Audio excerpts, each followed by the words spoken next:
of the challenges that the doping movement feels internationally. If the minister is not here, but Paul Singh is here. And my appeal to Paul Singh is all of those initiatives which David spoke about requires more money. So the number of tests we've got to do, the number of initiatives we've got to introduce, all of this costs more money, and there's an exponential growth in costs for anti-doping agencies, and hopefully governments around the world and the representatives of governments around the world will take heed of that and begin to put more money into anti-doping efforts.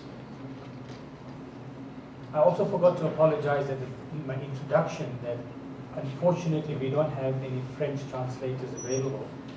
But does anybody have a language problem here? Anybody who doesn't understand English? One person. Just give a second. Can anybody do Afrikaans translation into English for Chris, please?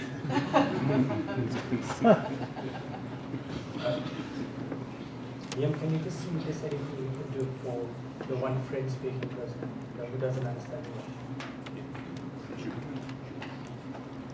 Okay. One of the other points that David made is that the area of anti-doping in sport is part of a broader network. It's a network which is controlled by the underworld. It's controlled by the mafia in some countries. And the people who are engaged in peddling, manufacturing, marketing, and distributing prohibited products and steroids are also involved in match fixing, are also involved in bribery and corruption. Which brings us to the next topic, which is that we need to begin to see anti-doping as part of a broader ethical framework of sport. The objective of today's meeting was to ensure that our decisions are code compliant, and we thank the team from WADA who's come all the way from Canada. Both David and Julian, thank you very much for coming, and Rodney from Cape Town to give us the support. But part of the objective was to ensure that we as tribunal members, that our decisions are code compliant, they're consistent, they're written up in a standardized way. Importantly, they're timeless.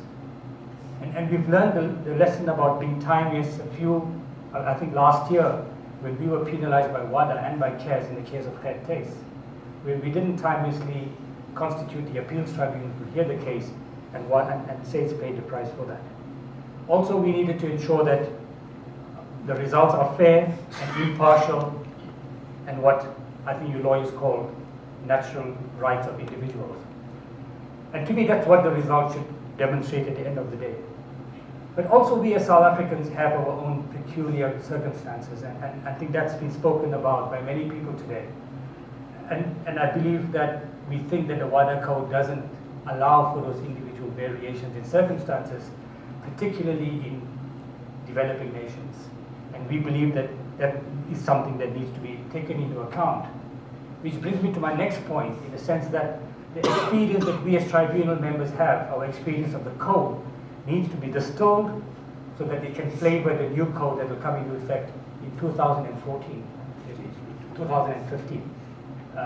So we need to begin to put our experiences together and make an input into the code review process, and speaking to our counterparts in the rest of Africa and other parts of the developing world, so that we can commonly think about strategies in which we can begin to make the code more relevant to our circumstances.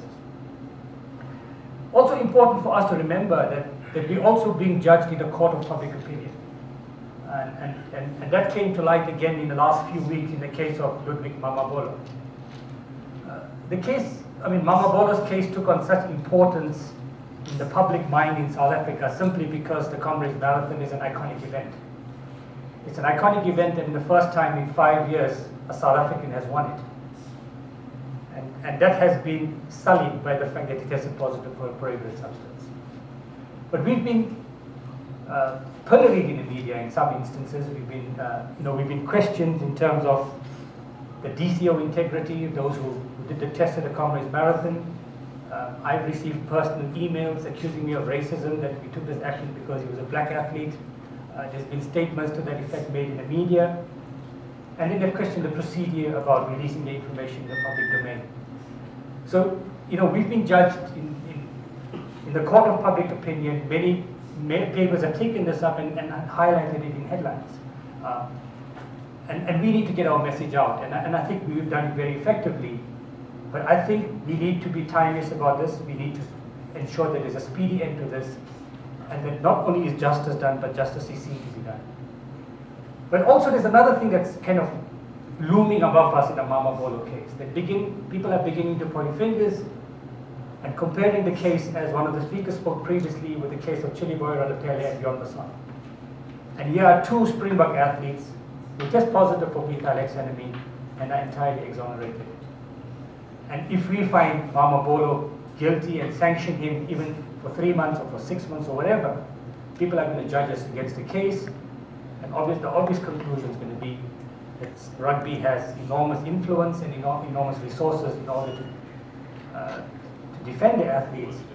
And Mama Bolo is a poor man from a rural area and doesn't have such resources, and therefore he's a victim of the system. So I think that's something else that we need to begin to think about. We also spoke about the right to be represented. But the right to be represented only takes effect if an athlete can actually afford to be represented.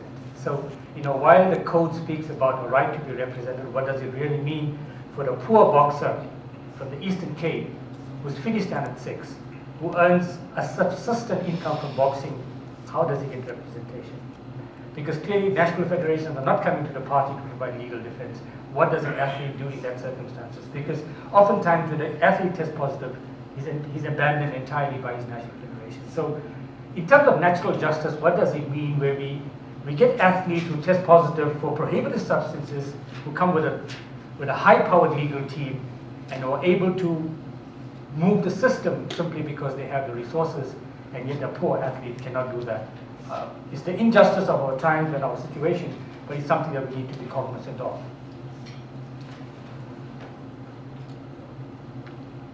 Also, I think we need to be reminded that our judgments as a tribunal members are open to scrutiny. They're open to scrutiny by WADA, that 9% of our cases have been appealed, which is good.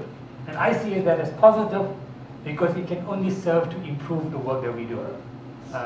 By appealing the decisions, we learn from our mistakes, we learn where we're deficient.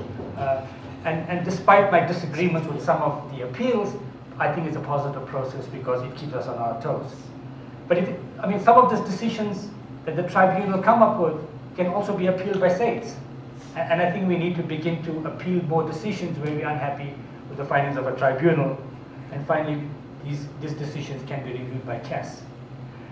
So clearly, whatever decisions you as tribunal members make is open to scrutiny at a number of levels, and therefore it's important that we abide by the spirit and compliance with the code. A lot has been said about Dacha, and I've said a lot about Dacha over many years. My opinion is clear and it's publicly stated that I don't believe Dacha should be on the list, and very few people can understand why it is. But it's clear the reasons for it.